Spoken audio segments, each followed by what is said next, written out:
What up? Workout 21 tomorrow, okay? So start of week 5, everybody. Hopefully you are still hanging in there, okay? Still following the journey with me, grinding it out, because I am for you. Alrighty. So tomorrow, okay, April 27th, our workout tomorrow is going to be single arm dumbbell thrusters and 400-meter run, and then we have a finisher of some unilateral work and some core stuff. So some glute and hamstring work, and then some frontal plane core work.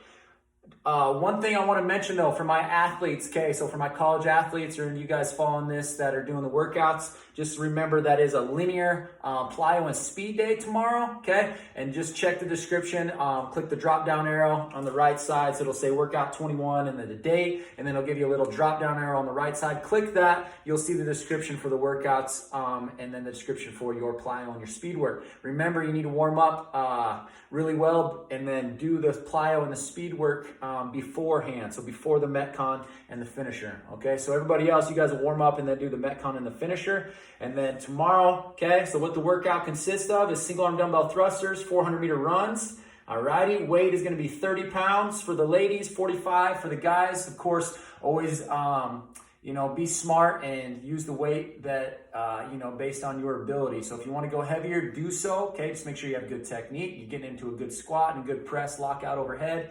Alrighty. And if you need to go lighter, or you only have lighter weight, then so be it, okay? Make it work for you. You'll just be able to go maybe a little bit faster, push harder on those runs. Anyway, so the movements of single arm dumbbell thrusters, okay, of runs, what you're gonna do is it's gonna be a ladder down for the thrusters. So it's gonna be single arm thrusters that can be done with a dumbbell or kettlebell or whatever implement you have, laundry detergent or a water jug, totally fine. You're gonna do 15 reps on one side, 15 reps on the other side, then you go run, okay? So you're not gonna run in between arms, you're gonna run after you complete the movement on each side. So basically you'll do 15 on the right side, 15 on the left side, then go do your 400-meter run. And then when you get back, you'll go 12 on each side, then run all the way down to 6. So you go 15, 12, 9, 6. So that means you're gonna get a mile worth of running or calories on the rower bike. So remember, it's 20 calories, okay, ladies, 30 for the guys. The finisher, okay, is not for time. It's gonna be 10 single arm, single leg RDLs, okay, contralateral. So it means you're holding the weight and the side that the opposite side that you're working. And you're gonna do 10 of those on each side. Then you'll do 10 single leg glute bridges. So you'll do 10 on each side. And then you'll do 10 side planks with knee to elbow, and you'll do 10 of those on each side, and you can go through that 4 times, alrighty? So I'm gonna go ahead and demonstrate the movements, and if, like always, if you have questions, okay, first read the description, watch the video, and then shoot your questions my way, and I'll get them answered for you, all right? So, for the METCON, our thruster, single arm dumbbell thruster, is a squat to press overhead. It's not a strict press though, so when we come out of that squat, we want to explode up. As soon as we get to this top position, it's almost like our push press at the bottom of our dip, okay, when we're doing a jerk or our push press. We want to make sure we're explosive here at the top so that dumbbell pops off that shoulder, okay, and then we just have to lock out at the top. We don't want to have it where it's a strict press where I stand up out of my squat and then I'm just strict pressing it, okay? So I'll demonstrate that for you. Remember, so I'm not going to do all 15, but you're going to go on one side, then the other, all right, and then you go run. So the thruster will look like this with one arm. It's going to be in the front rack position, okay? I'm driving the knees out, get into a good squat, hip crease below the knee, I explode up, drive the dumbbell overhead, locking out, okay?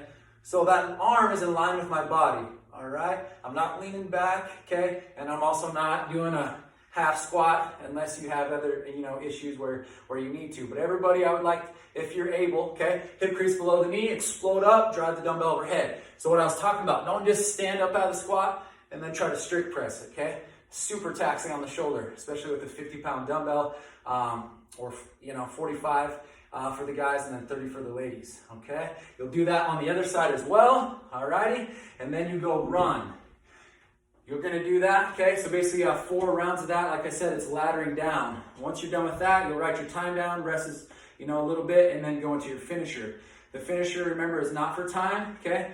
These movements are all gonna be 10 on each side, and you're gonna do it 4 times. So you can use the same weight that you use for your METCON. It's gonna be single leg, single arm, RDL, remember it's contralateral. So I'm holding the dumbbell in my left arm as I'm working the right leg.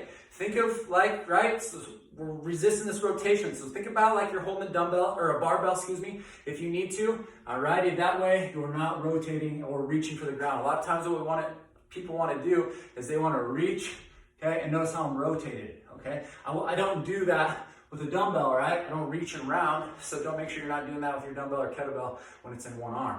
So reach the arm out to the side or hold the arm right next to the other one, okay? That way you can tell whether you're reaching or not. Sorry, losing my balance standing here on one leg. So it's a hip hinge, so we want soft knee. We're sitting those hips back and driving that heel up and back at the same time. So hip, knee, and toe all in line. I'm reaching those hips back. Make sure I'm not rotating the hips either. Keep those hips square to the ground, shoulders square to the ground, and then drive through that leg. So I'm going to go 10 on this side, 10 on this side. Then you go into your single leg glute bridge, okay? Remember, we're just activating the hamstring and the glute. Other knee is up to the chest, arms relaxed out to the side, reaching straight up. Toe is up, driving through the heel. Squeeze at the top. Pause for a second if you want to make it a little more difficult. And then you go 10 on the other side. Your side plank with elbow to knee. So you're going to start with the hand overhead. First, you'll start in a good side plank position. Your feet will be stacked on this one, okay? You're going to take your elbow to your knee at the same time, and then reach back overhead. You can keep this leg off your foot too if you can, okay? So I'm here, boom, reach back, touch, reach back overhead. 10 on that side, 10 on the other side, okay? Good luck tomorrow. Grab a partner, head out to the track if you can. It's gonna be beautiful here in Spearfish, so I'm gonna take advantage of that weather, hopefully not get sunburned. But yeah, good luck. Let me know how you do, okay? Remember to send me your times or leave a comment, okay, on the YouTube channel if you guys are following along and not one of my athletes that I normally work with day to day. Alrighty, take care.